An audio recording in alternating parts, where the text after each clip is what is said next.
Բարի եւ օրհնյալ առավոտ, սիրելի հարազատներս, Հիսուս Քրիստոսի սուրբ ու զորավոր անունով օրհնում եմ յուրաքանչյուրիս, մեր տները, մեր սերունդները, մեր ընտանիքները, մեր կյանքերը, Հիսուս Քրիստոսի անունն եմ հռչակում մեզ վրա, նրա կնիքն եմ դնում մեր ու մեր ընտանիքների վրա, ու թող Տերը ողորմա ու իր սուրբ հոգով հպվի մեզ, բերի մեզ կյանք տվող ապաշխարության, որ կունենան ապաշխարության պտուղներ, որտեղ մեր կյանքերը կփոխվեն,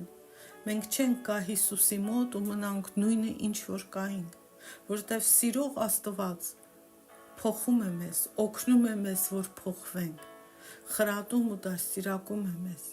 թող որ մենք իսկապես հանձնենք մեր կյանքը ինքներս մեզ Տիրոջը, ցանկանանք նրա առաջնորդությունը, Հիսուսի անունով, ամեն, երկնային Հայր, ուզում եմ շնորհակալություն ասել քեզ, ամեն մարդու համար, որը քեզ սիրում է, որը հավատում է քո անվանը, վստահում քեզ, որտև նա պատկանում է քո ընտանիքին։ Շնորհակալ եմ Տեր համաշխարհային եկեղեցու համար, բոլոր Հիսուս Քրիստոսով մեր քույրերի ու եղբայրների համար, տարբեր ազգություններից, աշխարհի տարբեր երկրներից, ամեն երկրից Տեր։ Բայց այս պահին աշխարհի շատ մասերում քո ժողովուրդը հալածվում է Տեր։ Եվ Աստվածաշունչը խոսում է այս մասին, Տեր ջան, հալածանքներ կան Հնդկաստանում, հալածանքներ կան Իրաքում, հալածանքներ կան Չինաստանում, Պակիստանում, Աֆղանստանում ու շատ տեղեր։ Հայր Աստված, քո ժողովրդին թաքցրու քո թևերի տակ, Տեր ջան, երբ որ նրանց կյանքերը, նրանց երեխաների կյանքերը վտանգի են ենթարկված, զորացրու նրանց հոգիները, նրանց հավատքը շատացրու, որ անսասան լինեն իրանց հավատքի մեջ, ավելի կառչեն քեզանից, որպեսի մինչև վերջ կանգուն մնան և հաղթանակի պսակը, կյանքի պսակը դու տաս իրանց, Տեր ջան, որտև դու ասել ես, ով մինչև վերջ կհամբերի, նա կստանա կյանքի պսակը, զորացրու իրենց Տեր ջան, թող վախն ու սարսափը հեռանան իրանցից, չնայած որ տեսնում են ինչպես են իրենց տները վառում, իրենց երեխաներին խոշտանգում, իրենց սպանում, իրենց եկեղեցիները վերացնում, Հայր, հրեշտակների ուղարկի թող թշնամուն ցիրուցան անեն, լսի մեր միաբան աղոթքը, հիշեցրու քո հավատացյալ ժողովրդին, որ ոչինչ իրենց չի կարող գողանալ քո ձեռքից, կտրել քո սիրուց, անգամ մահը։ Մենք նաև ներում ենք խնդրում, Տեր ջան, հալածողների համար, որտեղ նրանցից շատերը չգիտեն ինչ են անում, ոնց որ քեզ հալածեցին, ոնց որ քեզ խաչը բարձրացրեցին, Տեր ջան, մտածելով, թե բարիք էին անում։ Դու ասել ես, Տեր, որ իմ անվան համար ձեզ կսպանեն ու կմտածեն, որ լավ բան են անում։ Ողորմի Տեր, թող լույսը նրանց սրտերում էլ ծագի, որպեսի հետ դառնան չար ճանապարհից, Տեր ջան։ Հրեշտակների ուղարկի Տեր, զորքը ուղարկի ժողովրդիդ պաշտպանելու համար, մխիթարելու համար, զորացնելու համար, Հիսուսի անունով, ամեն, արյանը ծածկոցի տակ ենք վերցնում ամեն մեկին, Տեր ջան, ամեն։ Հիմա անդրադառնանք Դերեկ Պրինսի արդյոք քո լեզուն բժշկության կարիք ունի գրքի 8-րդ գլխին եւ հասկանանք ինչու Աստված մեզ լեզու է տվել, ինչու մենք լեզու ունենք։ Մենք արդեն խոսեցինք ու հասկացանք, որ մեր լեզվի վրա ազդող յուրաքանչյուր խնդրի արմատը մեր սրտերում է։ Ակնհայտ է, որ դա նշանակում է, որ մեր լեզվի վրա ազդող խնդիրների հետ առնչվելու համար մենք նախ պետք է զբաղվենք մեր սրտերի արմատական խնդիրներով։ Մենք նայեցինք 3 քայլերին, որոնք պետք է ձեռնարկենք լուծելու մեր սրտում առկա այս արմատական խնդիրները, որոնք դրսևորվում են մեր լեզվով։ Նախ ազնիվ եղեք ինքներդ ձեզ հետ եւ Աստծո հետ եւ կոչեք ձեր խնդիրը իր իրական ու ճշմարիտ անունով։ Այն անվանեք մեղք, քանի որ Աստված ձեզ հետ գործ կունենա միայն ճշմարտության հիման վրա։ Աստված ճշմարտության Աստվածն է։ Սուրբ Հոգին ճշմարտության Հոգին է։ Եթե մենք շարունակենք ձևացնել, որ մենք խնդիր ունենք, Աստված մեզ չի օգնի։ Միայն երբ որ մենք ընդունում ենք, խոստովանում ենք եւ դիմում ենք Աստծուն օգնության համար, այդ ժամանակ է Աստված օգնում մեզ։ Երկրորդ, խոստովանիր քո մեղքը, ապաշխարիր եւ ստացիր ներում եւ մաքրում Աստծուց։ 1 Հովհաննես 1:9 խոստման հիման վրա։ Իսկ եթե մեր մեղքերը խոստովանենք, Աստված հավատարիմ է ու արդար, մեր մեղքերը ներելու մեզ եւ մաքրելու մեզ ամեն անիրավությունից։ Աստված ոչ միայն ներում է անցյալը, այլև մաքրում է սիրտը, որպեսզի խնդիրը արմատից լուծվի։ Հետո սրտից դուրս եկող պտղի փոփոխությունն է տեղի ունենում։ Եվ երրորդ, հրաժարվիր մեղքից եւ մեղքին հանձնվելուց եւ հանձնվիր ու ենթարկվիր Աստծուն։ Ասա ոչ մեղքին եւ ասա այո Աստծուն։ Մերժիր մեղքը եւ հանձնվիր Սուրբ Հոգուն։ Տիեզերքի միակ ուժը, որ կարող է արդյունավետ կերպով ու մեկընդմիշտ կառավարել, վերահսկել մեր լեզուն, դա Սուրբ Հոգին է։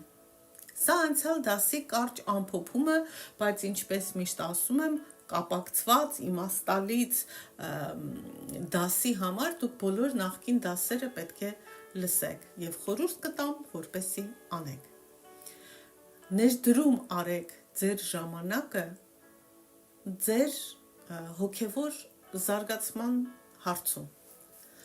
Եկեք ավելի լիարժեքորեն քննենք այս երրորդ քայլի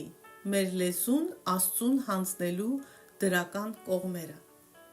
Նախ մենք պետք է հասկանանք իրական պատճառը, թե ինչու է Արարիչը մեզանից յուրաքանչյուրին բերան տվել եւ բերանի մեջ էլ լեզու դրել։ Սրա պատասխանը կա Սուրբ գրություններում, բայց դա Սուրբ գրության ճշմարտության այն հետաքրքիր օրինակներից է, երբ պատասխանը հայտնության կերպով է տրվում, երբ կողք կողքի ես դնում եւ համեմատում երկու տարբեր նույն ոնց որ աստվածաշնչյան հատվածների տարբեր ձևերը, մեկնաբանությունները։ Պատասխանը մեկի մեջ չէ, այլ երկուսը իրար հետ են տալիս մեզ պատասխանը։ Այս դեպքում երկու հատվածները, որոնք ես նկատի ունեմ, ասում է Դերեկ Պրինսը, վերցված են հին եւ նոր կտակարաններից։ Նոր կտակարանում հին կտակարանի հատվածը մեջբերված է այնպես, որ բացահայտում է մի իմաստ, որը ակնհայտ չէ հին կտակարանում։ Հին կտակարանի հատվածը Սաղմոս 16:8-9 խոսքերն են, գրված Դավիթ թագավորի կողմից։ Ես ամեն ժամանակ Տիրոջը դրեցի իմ առջև, որովհետև նա իմ աջ կողմում է, ես չեմ սասանվի, իմ սիրտն ուրախ է դրա համար եւ ցնծում է իմ անձը կամ ցնծում է իմ շունչը եւ մարմինս էլ հույսով պիտի հանգստանա։ Եկեք այս հատվածում ուշադրություն դարձնենք ցնծում է իմ անձը կամ ցնծում է իմ շունչը արտահայտությանը։ Եթե հիշում ենք, ասել ենք, որ մենք էլ Աստծո պես երրորդություն ենք՝ հոգի, մարմին, անձ կամ շունչ։ Այս Սաղմոսը խոսում է այս վերջին էլեմենտի, անձի, շնչի մասին, որի մեջ մտնում է մեր կամքը, մեր բանականությունը, մեր զգացմունքները։ Իսկ հիմա հետ դառնանք մի պատմական իրադարձության, որ տեղի ունեցավ Հիսուսի համբարձվելուց 50 օր անց, հոգեգալստի, Պենտեկոստեի օրը, երբ Սուրբ Հոգին եկավ այս աշխարհ, ինչպես որ Հիսուսը խոստացել էր։ Այսպիսով Պենտեկոստեի օրը, հոգեգալստի օրը, երբ Աստծո Հոգին իջավ Հիսուսի հետևորդների վրա եւ ամբողջը հավաքվել էր հասկանալու, թե ինչ է կատարվում, Պետրոս առաքյալը քարոզեց իր հայտնի քարոզը։ Բայց մինչև Պետրոսի քարոզին անդրադառնալը, նախ եկեք կարդանք տեղի ունեցածի նկարագրությունը նրանց համար, ովքեր երբեք չեն կարդացել Աստվածաշունչը։ Գործք առաքելոց 2-րդ գլխի 1-13 խոսքերը։ Եվ Պենտեկոստեի օրը բոլորը միասին գտնվում էին նույն տեղում, սա առաքյալների ու հետևորդների մասին է խոսքը Հիսուսի։ Հանկարծ երկնքից սաստիկ քամու պես մի ձայն հնչեց և լցրեց ամբողջ տունը, որտեղ նստած էին։ Եվ նրանց երևացին բաժանված կրակե հրե լեզուներ, որոնք նստեցին նրանցից յուրաքանչյուրի վրա։ Բոլորը լցվեցին Սուրբ Հոգով և սկսեցին ուրիշ լեզուներով խոսել, ինչպես որ նրանց խոսել էր տալիս Հոգին։ Երուսաղեմում բնակվում էին աստվածավախ հրեաներ երկնքի տակ գտնվող բոլոր ազգերից։ Երբ այդ ձայնը հնչեց, բազմություն հավաքվեց ու խռնվեց, որտև լսում էին, որ նրանք խոսում էին իրենցից յուրաքանչյուրի լեզվով։ Բոլորը հիացած ու զարմացած միմյանց ասում էին. «Ահա սրանք բոլորը, որ խոսում են, գալիլեացի չեն, ինչպես է, որ մեզնից ամեն մեկը լսում է իր մայրենի լեզուն։ Մենք պարթևներ ու մարեր, Էլամացիներ ու Միջագետքում, Հրեաստանում ու Կապադովկիայում, Պոնտոսում ու Ասիայում, Փյուրիգիայում ու Պամփուլիայում, Եգիպտոսում ու Կուրենյան Լիբիայի շրջաններում բնակվողներ ու հռոմեացի եկվորներ, հրեաներ թե նորադարձներ, կրետացիներ ու արաբներ, լսում ենք, որ նրանք մեր լեզուներով Աստծո մեծագործությունների մասին են խոսում։ Բոլորը զմայլված և զարմացած հարցնում էին միմյանց. «Սա ինչ կարող է լինել»։ Իսկ ուրիշները ծաղրելով ասում էին. «Քաղցր գինով են հարբել»։ Սրանից հետո վեր է կենում Պետրոս առաքյալը և տալիս իր առաջին քարոզը։ Դուք այն անձամբ կարդացեք Գործք առաքելոցի 2-րդ գլխի 14-ից 36 հատվածը։ Բայց կարճ ասած, Պետրոսն իր քարոզում անդրադառնում է այն ամենին, ինչ տեղի ունեցավ Հիսուսի կյանքի, մահվան և հարության ժամանակ։ Եվ Պետրոս առաքյալը մեջբերում է տարբեր հատվածներ Հին Կտակարանից, ապացուցելու համար, որ Հիսուսը իսկապես Մեսիան էր, Աստծո օծյալը, Փրկիչը և Աստծո Որդին։ Նրա մեջբերած հատվածներից մեկը հենց Սաղմոս 16-ի 8-ից 9 հատվածն էր։ Մեջբերումը գտնվում է Գործք առաքելոցի 2-րդ գլխի 25-ից 26 խոսքերում, որտեղ Պետրոս առաքյալն ասում է. «Տիրոջը ամեն ժամ տեսնում էի իմ առաջ, որն իմ աջ կողմում է, որպեսզի չսասանվեմ։ Դրա համար իմ սիրտն ուրախացավ, լեզուս ցնծաց, մարմինս էլ հույսով պիտի ապրի»։ Այժմ համեմատենք այս երկու հիմնական արտահայտությունները։ Սաղմոս 16-ի 9-րդ խոսքը ցնծում է իմ անձը, ցնծում է իմ շունչը, և Գործք առաքելոց 2-րդի 26 խոսքը լեզուս ցնծաց։ 16-րդ Սաղմոսում Դավիթ թագավորն ասում է, որ իմ անձը, իմ շունչը ցնծում է, իսկ Պետրոս առաքյալը Սուրբ Հոգուց ներշնչված և բացատրված Սուրբ Հոգու կողմից ասում է. «Իմ լեզուն է ցնծում»։ Սա մեզ շատ խորն ու կարևոր բան է ասում, թե ինչու մենք ունենք լեզու։ Եվ պատասխանը կայանում է նրանում, որ Արարիչը, Արարիչ Աստվածը, մեզանից յուրաքանչյուրին մի լեզու է տվել մեկ գերագույն նպատակի համար՝ փառավորելու Արարչին, փառավորելու Աստծուն։ Մեր լեզու ունենալու միակ պատճառն այն է, որ դրանով ես ու դու եւ ամեն մարդ փառավորենք Աստծուն։ Դրա համար է ասում իմ լեզուն ցնծած, իմ շունչը ցնծած, այսինքն իմ զգացմունքները, իմ բանականությունը, իմ կամքը։ Լեզուն այն անդամն է, որով ամենից առաջ ու ամեն ինչից առավել մենք փառավորում ենք Արարչին, կամ պիտի այդպես լինի։ Սա ինքնին հանգեցնում է մեծ կարևոր հետևանքի։ Եթե մենք մեր լեզուն օգտագործում ենք սխալ կերպով, ասում ենք բաներ, որ չի փառավորում Աստծուն, ապա մենք չարաշահում ենք մեր լեզուն, քանի որ լեզուն մեզ տրվել է Աստծուն փառավորելու համար։ Այժմ նայենք Հռոմեացիների նամակի 3 գլխի 23 խոսքին, որտեղ Պողոս առաքյալն ասում է, որովհետև բոլորը մեղանչեցին ու զրկվեցին Աստծու փառքից։ Մեղքի էությունը պարտադիր չի լինի, որ ինչ-որ սարսափելի հանցագործություն գործես։ Մեղքի էությունը այն է, երբ Աստծո փառքից ես զրկված, որտև Աստծո փառքի համար չես ապրում։ Մարդիկ կարող են վիճել սրա հետ եւ հակառակվել ու ասել, սա ինձ չի վերաբերում, ես երբեք չեմ ընկել Աստծո փառքից, զրկված չեմ Աստծո փառքից։ Բայց ես խնդրում եմ ձեզ, ասում է Դերեկ Պրինցը, ստուգեք ձեր լեզվի օգտագործումը։ Հիշենք, որ լեզու ունենալու միակ պատճառը Աստծուն փառավորելն է։ Ձեր լեզվի յուրաքանչյուր օգտագործում, որը չի փառավորում Աստծուն, սխալ է ու լեզվի չարաշահում է։ Ես չեմ հավատում, որ մեզանից մեկը կա,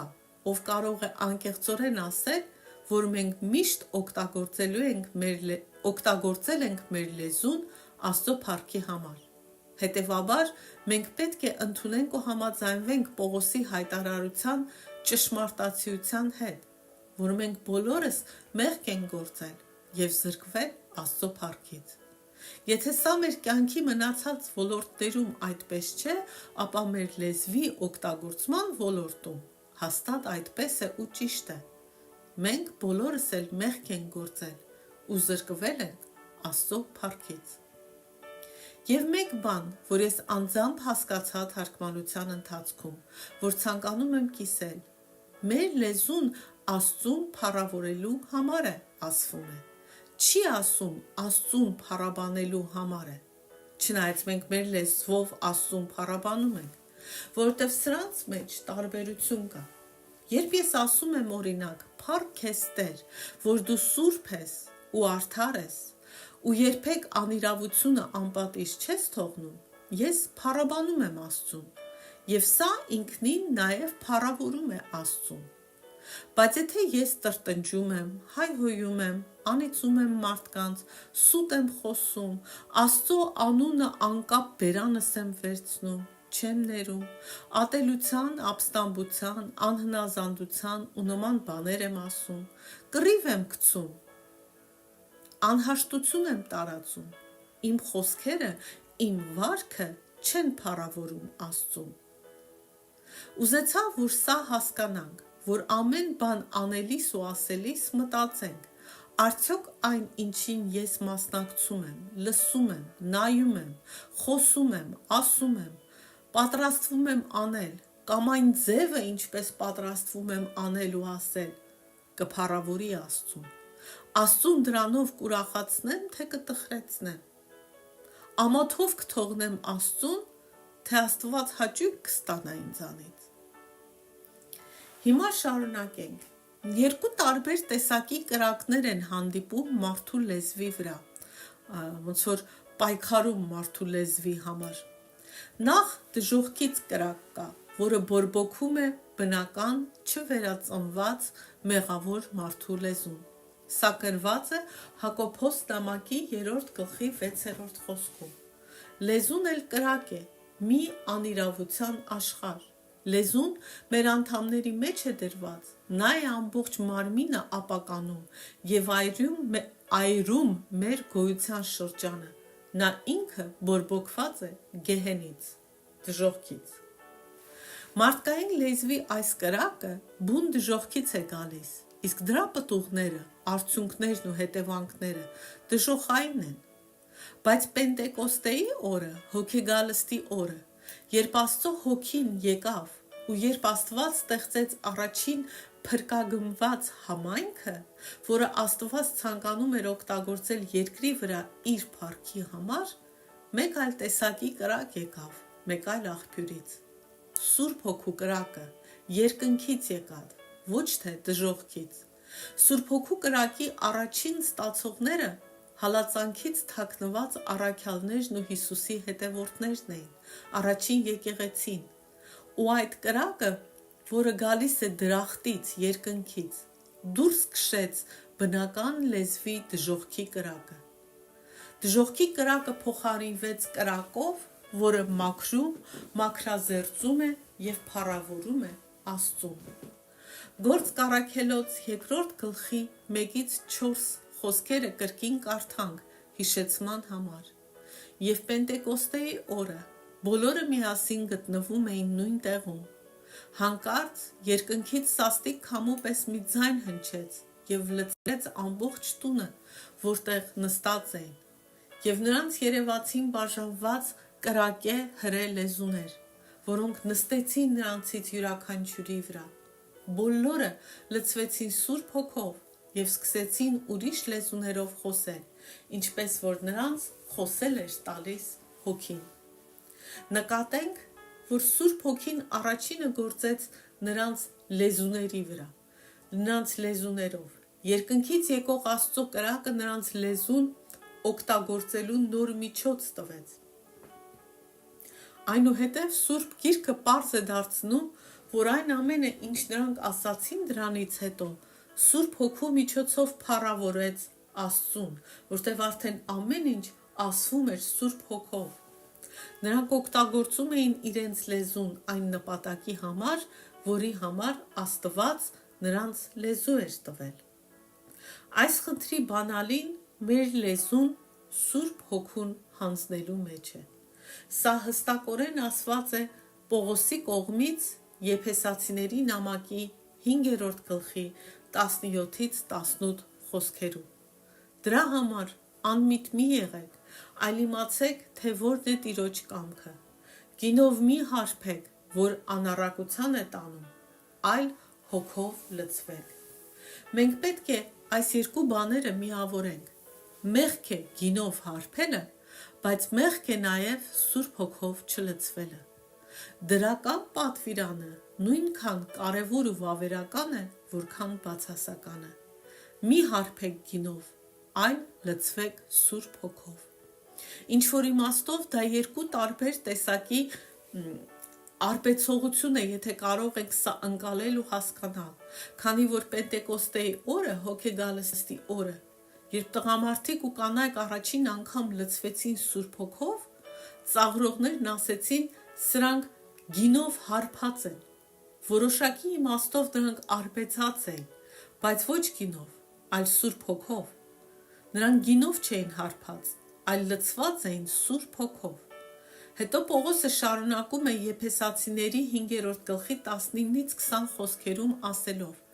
«Միմյանց հետ սաղմոսներով, օրհնություններով ու հոգևոր երգերով խոսեք, ձեր սրտերում Տիրոջը երգեք ու սաղմոս ասեք։ Ամեն ժամ ու ամեն բանում մեր Տեր Հիսուս Քրիստոսի անունով գոհություն հայտնեք Աստծուն և Հորը»։ Ուշադրություն դարձնենք խոսեք բառին, որը գալիս է լցվեք Սուրբ Հոգով հրամայականից հետո։ Այսինքն նախկին հատվածը ավարտվեց Սուրբ Հոգով լցվեք հրահանգով, իսկ հիմա էլ ասում է սաղմոսներով, օրհնություններով։ Սաղմոսները դրանք երգ բանաստեղծություններ էին ուղղված Աստծուն, օրհնություններով, հոգևոր երգերով, որտեղ փառաբանում եք, փառավորում եք Աստծուն։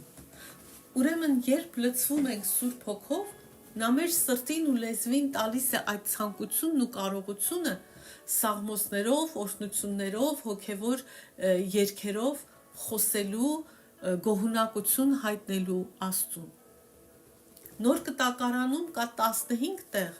որտեղ խոսվում է այն մասին, որ մարդիկ լցվում են Սուրբ Հոգով կամ լցված են Սուրբ Հոգով։ Եվ ամեն տեղ սկզբնական դրսևորումը գալիս էր բերանով,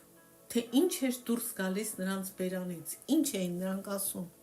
Դրա համար էլ Աստվածաշունչը ասում է Ղուկաս ավետարանի 6-րդ գլխի 45 խոսքում Հիսուսն է ասում, որովհետև բերանը սրտի կուտակվածից է խոսում, այսինքն բերանն ասում է այն, ինչ կա քո սրտում։ Երբ մենք լցվում ենք կամ լցված ենք Սուրբ Հոգով, որը շարունակական, ամենօրյա բան է, մի անգամ չի տեղի ունենում, առաջին դրսևորումը Սուրբ Հոգու ներկայության դուրս կգա մեր բերանից, մեր լեզվով, տրտնջալու, բողոքելու, քննադատելու և անհավատության խոսքեր ասելու, աներախտագիտության խոսքեր ասելու փոխարեն Պողոսն ասում է, որ մենք կխոսենք, կերգենք, մեր սրտերում, մեր բերաններում երգ ու երաժշտություն կստեղծենք և շնորհակալություն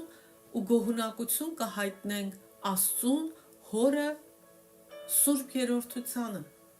Մեր լեզվի ամբողջ օգտագործումը դրական կլինի, ոչ թե բացասական։ Մեր կյանքում մեղքի յուրաքանչյուր խնդրի լուծումը պետք է լինի դրական։ Բավական չէ մեղք չգործել, մենք պետք է արդարացվենք Հիսուս Քրիստոսով։ Բավական չէ հրաժարվել մեր լեզուն սատանային հանձնելուց, մենք պետք է մեր լեզուն հանձնենք Սուրբ Հոգուն, Սուրբ Հոգով լցվեք ու խոսեք, սա է դարմանն ու բժշկությունը։ Այսինքն, այո, մենք չպետք է մեղք գործենք, բայց մենք պետք է նաև արդարացվենք Հիսուս Քրիստոսով։ Մենք չպետք է հրաժարվենք, մենք պետք է հրաժարվենք մեր լեզուն սատանային հանձնելուց, բայց մենք նաև մեր լեզուն պիտի հանձնենք Սուրբ Հոգուն։ Սուրբ Հոգով լցվեք ու խոսեք, սա է դարմանը ու բժշկությունը։ Այսքանը այսօր։ Աստված օրհնի, պահի և պահպանի և հասնի բոլոր նրանց, ովքեր պաշտպանության կարիք ունեն։ Բոլոր հալածվողները ամուր կառչեն Հիսուս Քրիստոսից, անսասան մնան այն ժայռի վրա, որ Հիսուս Քրիստոսն է, որովհետև Տերն ասել է, ով որ իր տունը կառուցի ինձ վրա, փոթորիկները որ գան, իրենց տունը չի քանդվի։ Այսինքն, եթե քո հավատքը Հիսուս Քրիստոսի վրա է ամուր և ուրիշ ոչ մի բանի վրա, ապա ամեն հալածանքով կանցնես և Աստծո փառքը կտեսնես, կհասնես դրախտ, Աստծո աչքերի մեջ կնայես և նա քեզ կմխիթարի ու կմաքրի քո արցունքները։ Ամեն։